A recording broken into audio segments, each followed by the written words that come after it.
कर दी। प्यारे बच्चों नमस्कार।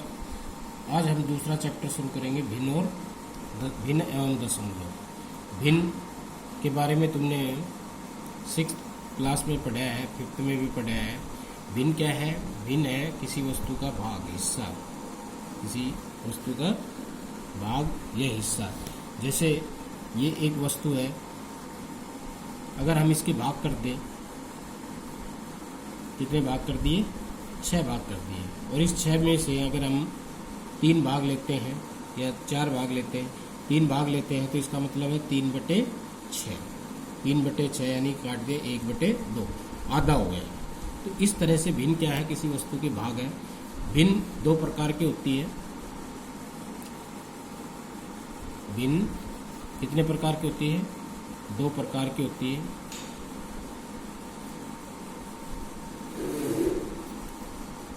पहली होती है उचित भिन्न और दूसरी होती है अनुचित भिन्न।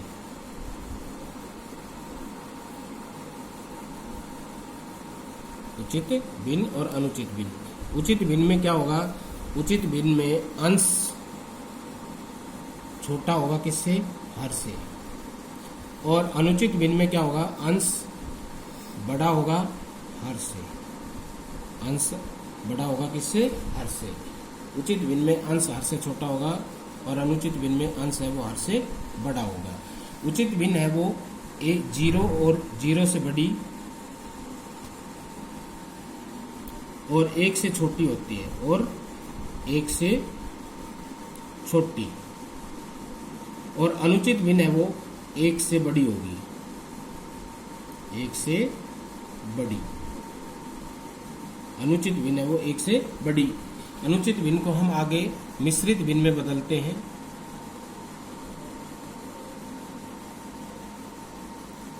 अनुचित भिन्न को ही हम आगे किस में बदल देते हैं?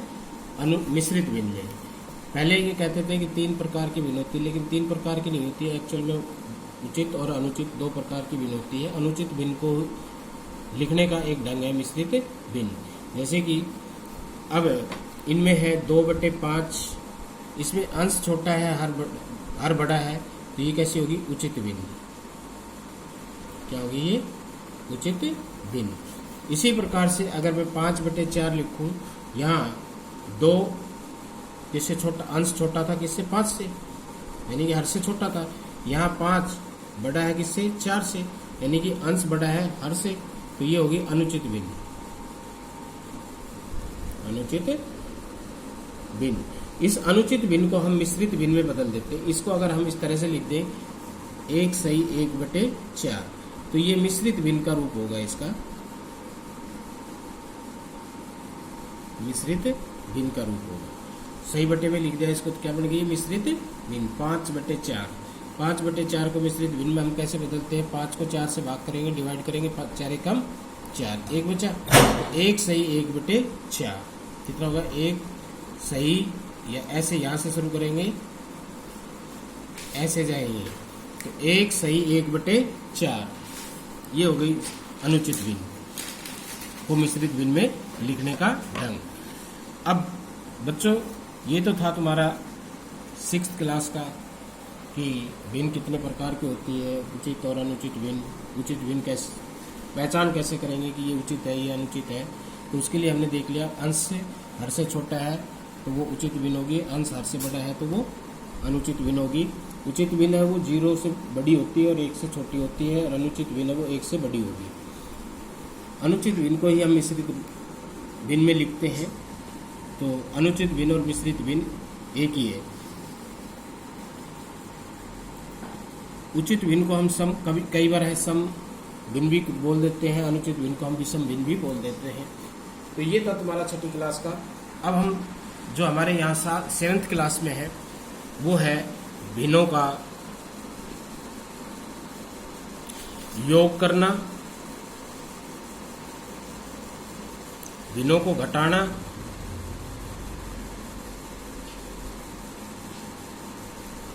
गुणा करना और भाग करना।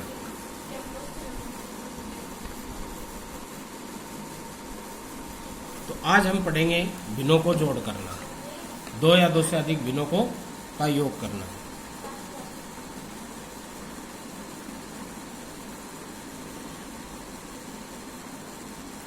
हम भिन्नों का योग कैसे करते हैं? दो भिन्न हमारे पास है,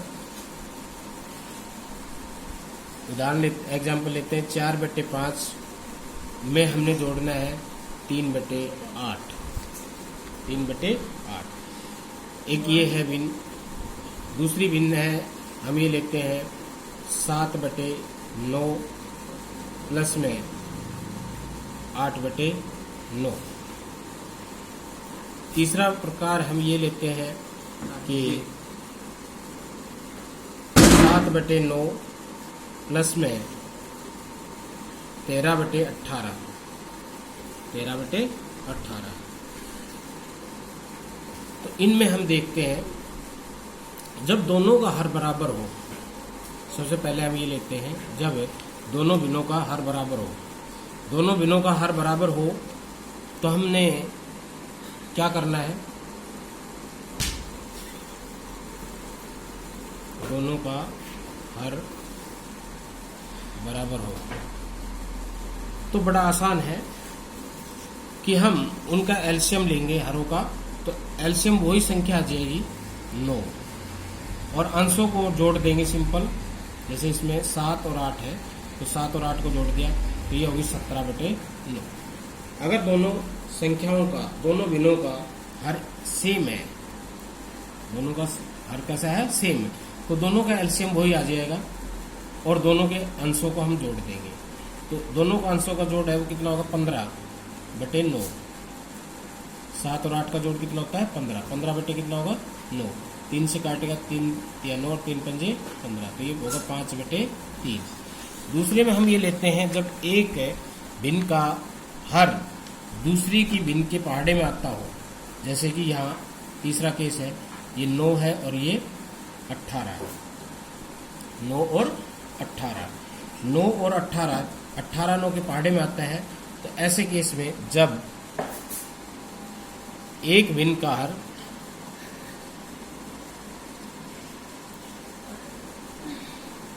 दूसरी का गुणज हो,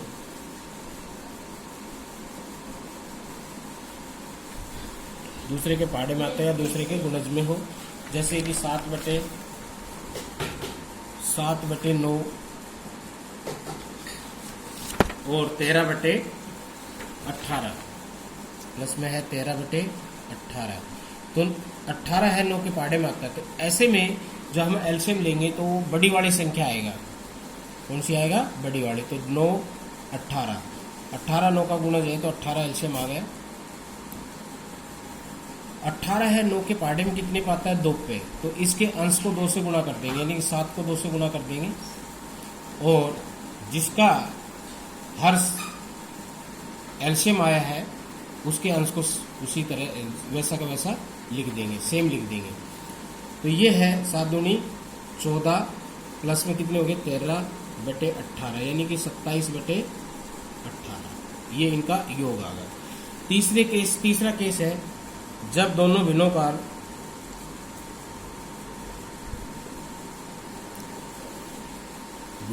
हर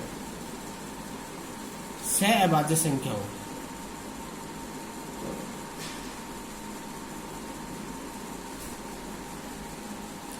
जब दोनों का हर सहअभाज्य संख्या हो, जैसे कि हमने ये लिया 4/5 प्लस में 7/8।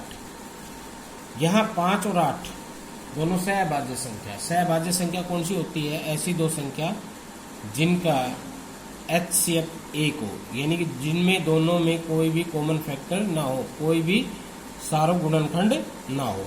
तो उनमें उनका एलसीएम क्या आएगा? दोनों का गुणनफल, दोनों का गुणनफल। और इसके अंश को इसके हर से गुणा कर देंगे, पहले के अंश को दूसरे के हर से गुणा कर देंगे, प्लस में दूसरे के अंश को पहले के हर से गुणा कर देंगे, यानी कि वज्र गुणन कर देंगे, क्रॉस मल्टीप्लाई कर देंगे। पहले के अंश को दूसरे के हर से, दूसरे के अंश को पहले के हर से। इस तरह से ये होगा 8 चौक 32 प्लस 35 बटे 40 और ये हो गया 67 बटे 40। ये था तीसरा केस। और अब ये तीनों केसों में क्या है कि तीनों केसों में हमें एलसीएम निकालने की आवश्यकता नहीं पड़ी। जैसे इसमें दोनों में सेम एलसीएम था, दोनों में सेम हर था तो सेम एलसीएम आ गया, वही आ गया। इन दोनों में एक का हर दूसरे के का गुणज था तो जो बड़ी वाली संख्या था वो एलसीएम आ गया था। तीसरे में ये दोनों सहभाज्य संख्या थी तो इनका एलसीएम इन दोनों का गुणनफल आ गया। तो इन तीनों केसों में हमने एलसीएम लेने की जरूरत नहीं पड़ी। अब एक चौथा केस भी है, जैसे कि 5 बटे 8 प्लस में 7 बटे 12। यहाँ ना तो दोनों का हर सेम है, ना एक दूसरे का गुणज है, ना दोनों सहभाज्य संख्या है। क्योंकि ये भी दो सहभाज्य संख्या इसलिए नहीं है क्योंकि ये भी 4 से भाग जाती है, ये भी 4 से भाग जाती है, ये भी 2 से भाग जाती है, ये भी 2 से भाग जाती है, तो इसलिए सहभाज्य संख्या नहीं है। तब हमने इसका दोनों संख्याओं का एलसीएम लेना पड़ेगा, यानी कि लघुत्तम लेना पड़ेगा। तो एलसीएम हम कैसे लेंगे? एलसीएम लेंगे, दोनों संख्याओं को लिख देंगे इस तरह से। और सबसे पहले ये दोनों संख्या 2 से भाग जा रही है तो 2 से भाग कर देंगे। 8 को 2 से भाग किया 4, 12 को 2 से भाग किया 6, फिर 2 से भाग जा रही है, 2 दूनी 4, 2 तिया 6। अब ये दोनों सहभाज्य संख्या आ गई 2 और 3। तो अब हम इनकी गुणा कर लेंगे सबकी। कितनी आ गई? 2 दूनी 4, 4 दूनी 8, 8 तिया 24, 8 तिया 24। या फिर हम एक और तरीका भी है इन दोनों का एलसीएम लेके कि 8 का हम गुणज लिखने शुरू करेंगे। 8 एक कम 8, 8 दूनी 16। इसी तरह 12 का गुणज लिखना शुरू करेंगे। 12 एक कम 12, 12 दूनी 24, 8 तिया 24। जब पहली बार सबसे पहले जो संख्या दोनों में आए, कॉमन आए, वो उन दोनों का एलसीएम होगा।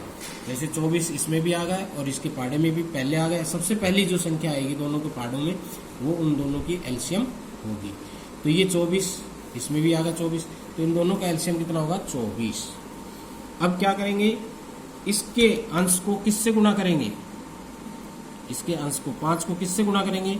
8 के पहाड़े में 24 कितने पर आता है? 1, 2 और 3 पे, तो इसको 3 से गुणा करेंगे।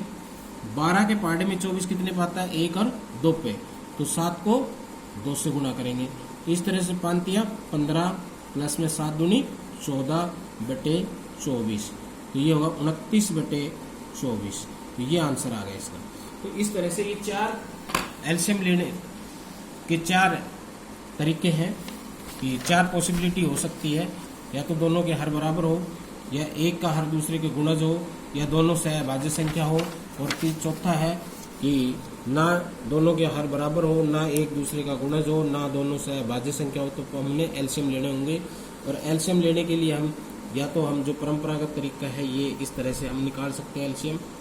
ये तुमने छठी में भी सीखा है, 5वीं में भी सीखा है, चौथी में भी सीखा है। या और आसान तरीका है, अगर छोटा जो हर में छोटी संख्या है तो हम इस तरह से पहाड़ा लिखना शुरू कर दें, तो हमें जो पहली संख्या ऐसी मिलेगी जो दोनों में आ गई है वो उन दोनों का एलसीएम होगा। फिर इसके अंश को, इसके हर में 24 है, वो एलसीएम कितने पे आ रहा है? 1, 2, 3 पे, तो 3 से गुणा कर दिया। इसके पहाड़े में 24 2 पे आ रहा है तो इसके अंश को 2 से गुणा कर दिया और इस तरह गुणा करके इनको जोड़ दिया, तो ये इसका आंसर आ गया। तो इस तरह से हम 2 भिन्नों को योग ज्ञात कर सकते हैं। तो आज इतना ही बच्चों, धन्यवाद।